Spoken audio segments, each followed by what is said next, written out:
Assalamualaikum warahmatullahi wabarakatuh. Saya Dahlia Fitriani dengan nomor 63430200018 dari Prodi PGSD Universitas Islam Sultan Agung dengan dosen pemumpu Bulali Nefsi Isdiana MPD. Saya di sini akan menjelaskan beberapa materi yaitu hakikat bahasa, fonologi, morfologi, dan sintaksis. Yang pertama, hakikat bahasa. Apa itu bahasa dan apakah bahasa binatang itu digolongkan sebagai bahasa? Bahasa secara universal dimaknai sebagai perilaku yang berbentuk ujaran atau seperangkat bunyi bermakna yang dihasilkan oleh alat ucap manusia. Manusia menggunakan bahasa untuk mempengaruhi pemikiran orang, baik memahami atau menyepakati. Dan binatang tidak bisa melakukan hal itu dengan bentuk komunikasi yang mereka gunakan. Ada 4 sifat khusus bahasa manusia, yaitu yang pertama, produktivitas, di mana bahasa manusia tidak dapat memiliki jumlah batasan kalimat. Yang kedua, ada komposisionalitas, yang artinya manusia mampu memahami suatu kalimat bukan karena pernah membaca atau mendengarnya.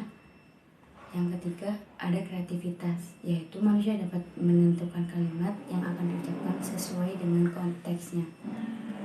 Dan yang terakhir, ada fleksibilitas, istilah atau perumpamaan yang digunakan oleh manusia dapat berkembang seiring perubahannya zaman. Selanjutnya ada ciri-ciri bahasa, yaitu bahasa itu bermakna bahasa merupakan lambang bunyi yang melambangkan suatu makna tertentu. Jika suatu bunyi tidak bermakna, maka tidak dapat disebut sebagai bahasa. Contohnya lambang bunyi singa. Singa akan merujuk pada binatang buas yang menjadi raja hutan. Kedua, bahasa bersifat arbiter, yang berarti tidak ada hubungan pasti antara lambang bunyi dan makna. Contohnya makna raja hutan dalam bahasa Indonesia dilambangkan sebagai singa, namun berbeda dalam bahasa Inggris menyebutkannya sebagai lion. Yang ketiga, bahasa itu konvensional dan universal. Kelompok manusia harus mematuhi konvensional atau kesepakatan bahwa suatu lambang bunyi memiliki suatu makna. Selain itu, bahasa juga bersifat universal karena terdiri dari vokal dan konsonan. Keempat, bahasa mempunyai variasi. Variasi dapat dipengaruhi oleh faktor ekonomi, pendidikan, tempat tinggal, dan profesi. Bahasa mempunyai 3 bentuk, yaitu idiolek bersifat perorangan, dialek bersifat sekelompok masyarakat, dan ragam dibedakan sesuai dengan topik, lawan bicara, dan medianya. Yang terakhir, bahasa menjadi identitas penuturnya. Suatu kelompok sosial akan merasa berbeda apabila memiliki bahasa mereka sendiri. Selanjutnya ada 7 fungsi bahasa, yaitu 1. Instrumental atau untuk menyampaikan keinginan atau memberi kebutuhan. Contohnya, aku lapar, aku ingin makan. Yang kedua, regulatori, yaitu untuk mengontrol perilaku orang lain. Contohnya, buanglah sampah pada tempatnya. Dan yang ketiga, ada interaksional untuk menjalin hubungan sosial dengan orang lain. Contohnya, hai, apa kabar? Yang keempat, personal, yaitu untuk menyampaikan pendapat atau pemikirannya sendiri. Contohnya, saya senang bermain basket. Yang kelima, ada imajinatif, yaitu untuk mengekspresikan ide-ide fiksional atau imajinasi keluar nalar. Contoh, menulis puisi atau cerpen. Yang keenam, ada heuristik untuk mencari informasi, fakta, serta keterangan. Contohnya, bagaimana hal ini bisa terjadi. Dan yang terakhir, ada informatif, yaitu untuk memberikan informasi, fakta, serta keterangan kepada lawan bicara. Contohnya, aku ingin memberitahu sesuatu. Materi selanjutnya ada fonologi. Fonologi berasal dari kata fon yang berarti bunyi dan logos yang berarti ilmu secara sederhana. Fonologi berarti cabang ilmu yang mempelajari bunyi-bunyi bahasa. Bunyi bahasa yang dimaksud adalah bunyi yang dihasilkan oleh alat ucap manusia yang dapat diterima oleh telinga dan mempunyai hakikat bahasa. Cabang fonologi ada 2, yaitu fonetik, yaitu yang mempelajari bunyi tanpa mempertimbangkan makna dan mengkaji bagaimana bunyi dihasilkan, diklarifikasikan, dan dipahami oleh manusia. Berdasarkan proses terjadinya fonetik dibagi menjadi 3, yaitu fonetik artikulatoris, yaitu mempelajari bagaimana mekanisme alat ucap bunyi dapat menghasilkan bunyi bahasa serta pengklarifikasian bahasa berdasarkan artikulasinya. Yang kedua, fonetik akustis, mempelajari bunyi bahasa berupa getaran udara dan mengkaji tentang frekuensi getaran bunyi, amplitudo, dan timbrenya. Tiga, fonetik auditorisnya, yaitu mempelajari bagaimana mekanisme telinga dapat menerima bunyi sebagai hasil dari udara yang bergetar. Terdapat 3 klarifikasi bunyi bahasa Indonesia, yaitu vokal, diftong, dan konsonan. Vokal berdasarkan tinggi rendahnya ada 3, yaitu vokal tinggi yang dibentuk untuk menempatkan posisi lidah di atas, contoh I, U. Vokal madya dibentuk dengan menempatkan posisi lidah di tengah mulut seperti E, O. Lalu vokal rendah dibentuk dengan menempatkan posisi lidah di bawah, contoh A. Lalu vokal berdasarkan maju mundurnya lidah terdapat 3 vokal, yaitu yang pertama vokal depan yang dihasilkan saat posisi lidah berada di bagian depan, contoh I, E. Vokal tengah dihasilkan saat posisi lidah berada di bagian tengah, contoh A, E. Lalu vokal belakang dihasilkan saat posisi lidah berada di bagian belakang, contohnya U, O. Vokal berdasarkan posisi bibir, yaitu pertama vokal bulat, contoh U, O. Yang kedua vokal tak bulat, contohnya I, E, E. Yang ketiga vokal natural, contohnya A. Vokal berdasarkan strukturnya yaitu vokal tertutup yang dibentuk dengan lidah diangkat setinggi mungkin mendekati langit-langit. Vokalnya yaitu I, U. Lalu selanjutnya ada vokal semi tertutup yang dibentuk dengan lidah diangkat 2/3 menutup mulut. Vokalnya yaitu E, O. Vokal semi terbuka dibentuk dengan lidah diangkat dengan ketinggian 1/3 mulut. Vokalnya itu E. Vokal terbuka dibentuk dengan posisi lidah serendah mungkin. Vokalnya yaitu A. Selanjutnya ada diftong, yaitu ada diftong naik yang terjadi ketika vokal kedua yang diucapkan posisi lidahnya lebih tinggi dari vokal pertamanya. Vokal ini meliputi AI, AU, EI. Lalu ada diftong turun, terjadi ketika vokal kedua diucapkan posisi lidahnya lebih rendah dari vokal pertamanya. Lalu ada diftong memusat yang terjadi ketika vokal kedua diacu satu atau lebih vokal yang lebih tinggi dan lebih rendah. Selanjutnya terdapat 8 konsonan berdasarkan strukturnya. Pertama, konsonan bilabial yang dihasilkan dengan mempertemukan kedua belah bibir bersama-sama bertindak sebagai artikulator dan titik artikulasi konsonannya. Konsonannya yaitu P, B, W, M. Kedua, konsonan labiodental yang dihasilkan dengan mempertemukan gigi atas sebagai titik artikulasi dan bibir bawah sebagai artikulator. Konsonannya yaitu F dan V. Yang ketiga, ada konsonan apikodental yang dihasilkan oleh ujung lidah sebagai artikulator dan daerah antar gigi sebagai titik artikulasi. Konsonannya yaitu huruf T, D, dan N. Yang keempat, konsonan apiko-alveolar yang dihasilkan oleh ujung lidah sebagai artikulator dan lengkungan kaki gigi sebagai titik artikulasi. Konsonannya yaitu S, Z, E. Yang kelima yaitu konsonan palatal yang dihasilkan oleh bagian tengah lidah sebagai artikulator dan langit-langit keras sebagai titik artikulasi. Konsonannya yaitu C, J, S, dan Y. Yang keenam, konsonan darsovelar dihasilkan oleh belakang lidah sebagai artikulator dan langit-langit lembut sebagai titik artikulasi. Konsonannya yaitu K, G, X, dan N. Yang ketujuh, ada konsonan glotal yang dibentuk oleh posisi pita suara sama sekali merapat sehingga menutup glotis. Konsonannya yaitu seperti bunyi K pada kata rakyat. Dan yang terakhir, ada konsonan laringak yang dibentuk dengan pita suara terbuka lebar sehingga udara keluar dan digesekkan melalui glotia. Konsonannya yaitu H. Selanjutnya ada konsonan berdasarkan posisi pita suaranya, yaitu satu konsonan tak bersuara seperti K, P, T, S.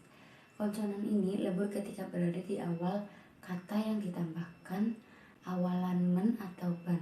Kedua, ada konsonan bersuara. Konsonan ini terjadi jika udara yang keluar rongga ujaran tidak menggetarkan pita suara.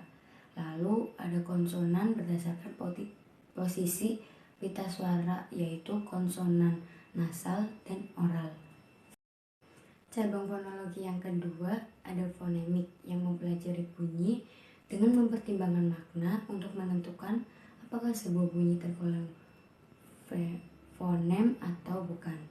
Carilah bunyi tersebut pada sebuah kata yang menyandang bunyi tersebut, lalu bandingkan dengan kata yang lain yang mirip.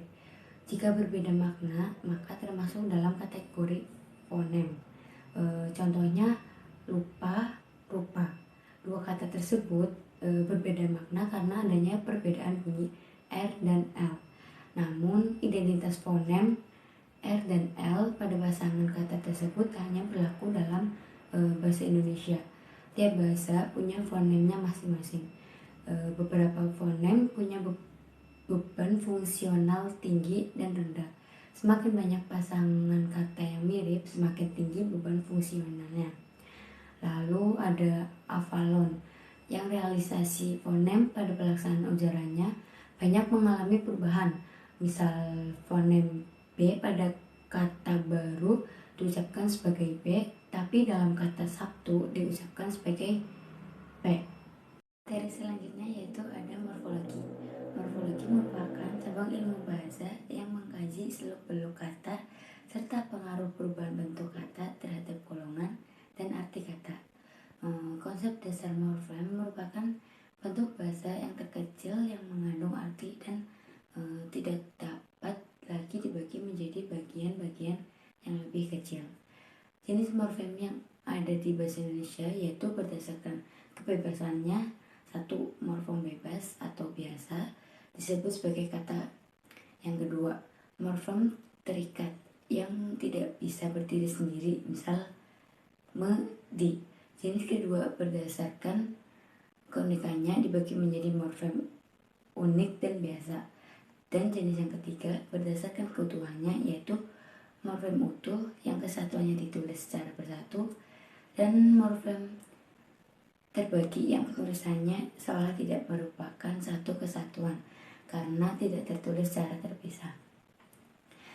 Jenis yang keempat yaitu berdasarkan kandungan makna. Leksikalnya dibagi menjadi bermakna leksikal dan tidak bermakna leksikal. Morfem yang tidak bermakna leksikal biasanya berupa imbuhan. Dan jenis yang terakhir yaitu berdasarkan pembentukan dibagi menjadi morfem dasar dan afiks. Istilah-istilah dalam morfologi yaitu ada satu, morfem dasar yang dikategorikan dalam morfem bebas dan terikat. Dua, bentuk dasar yaitu bentuk yang menjadi dasar dalam suatu proses morfologi. Tiga, leksem, bentuk bahasa yang akan menjadi kaya dan biasanya ditulis dengan huruf kapital. Empat, pangkal yang digunakan untuk menyebut bentuk dalam proses pembentukan kata inflektif. 5. Akar, bentuk yang tidak bisa dianalisis lagi. Lalu berikutnya ada kelas kata. Kelas kata dalam bahasa Indonesia versi tradisional yaitu nomina, verba, adjektif, numenaria, konjungsi, artikula, adverbia, preposisi, pronoun, interjeksi. Lalu kelas kata menurut Alice Jahbana yaitu ada kata benda atau substantiva, kata kerja atau verba, kata keadaan atau adjektif, kata sambung atau konjungsi, kata sandang atau artikel, dan kata seru atau interjeksi.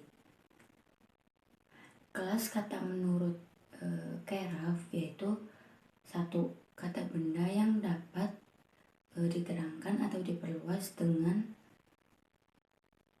yang plus kata sifat. 2.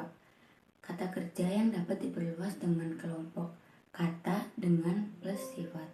3. Kata sifat yang dapat mengambil bentuk se, plus reduplikasi kata dasar plusnya. 4. Kata tugas.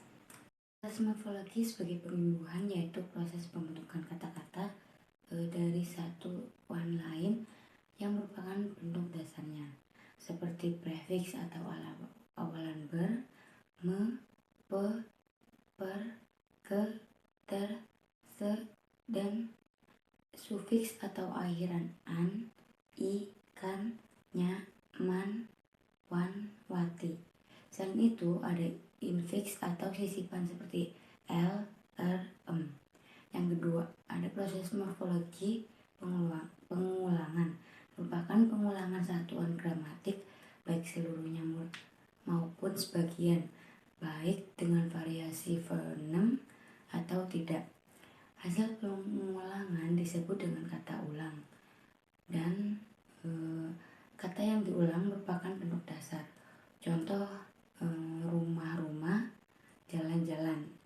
Apabila ada kata yang dipisah menjadi bentuk dasar, tapi bentuk dasar tersebut tidak memiliki makna, maka tidak termasuk kategori kata ulang. Contoh, mondar-mandir. Pengulangan berfungsi untuk mengubah makna. Kata ulang berdasarkan bentuknya, yaitu kata ulang utuh, kata ulang sebagian, kata ulang berimbuhan, dan kata ulang berubah fonem. Selanjutnya, proses morfologi pemajemukan. Istilah pemajemukan dikenal juga dengan komposisi, yaitu proses penggabungan dasar dengan dasar, atau biasanya berupa akar maupun bentuk berimbuhan untuk menguasai suatu konsep yang belum tertampung dalam sebuah kata. Menurut Ali Shah Jahbana, pemajemukan digunakan untuk mengacu pada konsep gabungan dua kata atau lebih yang memiliki makna baru. Dan menurut Fokker, yang menggunakan istilah kelompok kata, menggolongkannya menjadi kelompok longgar dan kelompok erat. Sedangkan Mes menggunakan istilah kata majemuk dan aneksi. Pada sintaksis. Sintaksis berasal dari bahasa Yunani yaitu san dan tetein yang berarti mengatur bersama-sama. Sintaksis ialah cabang linguistik yang membahas struktur internal kalimat, yaitu kata, frasa, klausa, dan kalimat. Kata merupakan struktur internal sintaksis, walaupun konsep pembentukannya merupakan bagian dari cabang morfologi.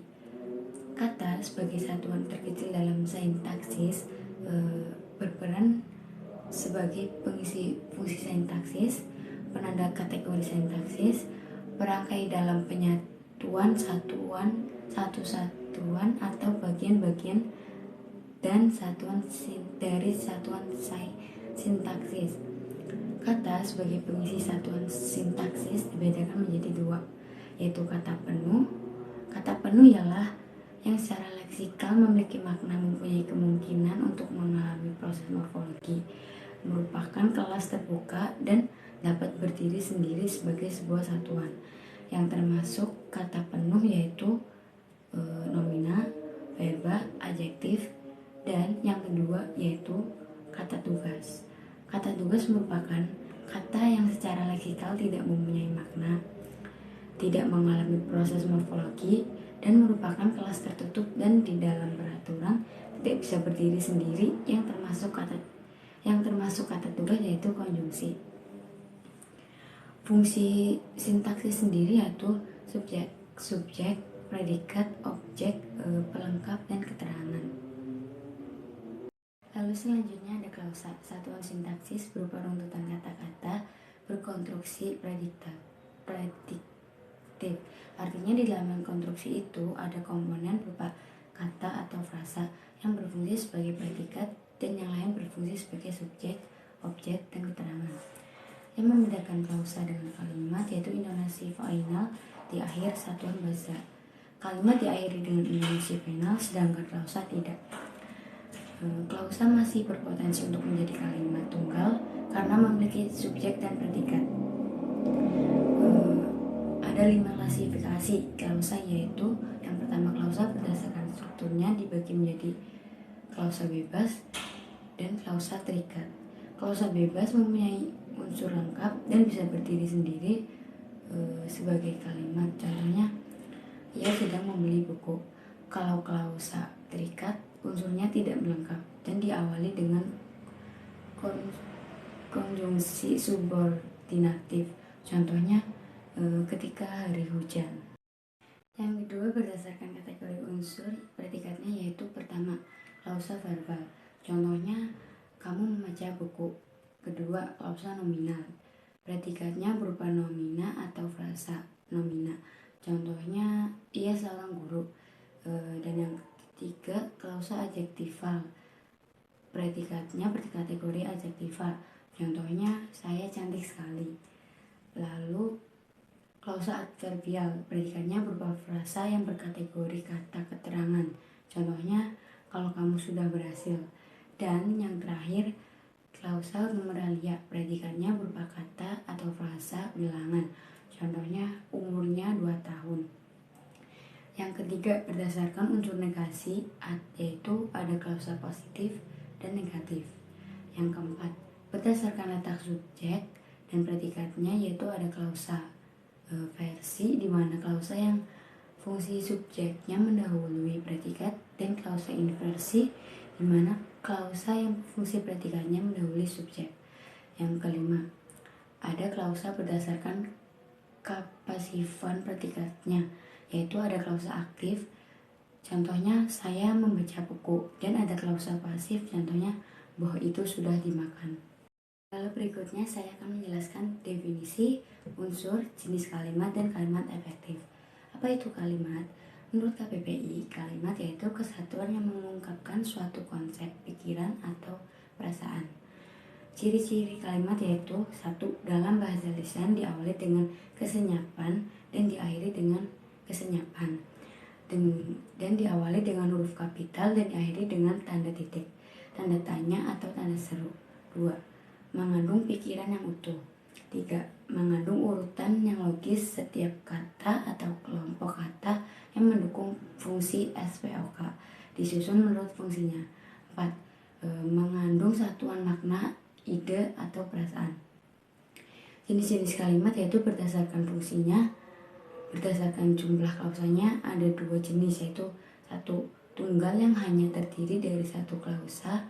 Contoh, sapi-sapi itu sedang merumput. 2. Majemuk yang merupakan gabungan dari 2 atau lebih kalimat tunggal dan dibagi menjadi majemuk setara, bertingkat, dan campuran. Dan terakhir ada kalimat efektif.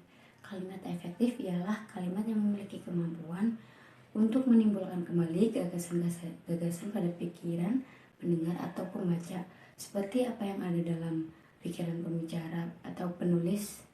Ciri-ciri kalimat efektif yaitu ada 7. Yang pertama, kesepadanan. Adanya kesepadanan atau keseimbangan antara pikiran, gagasan, dan struktur bahasa yang digunakan.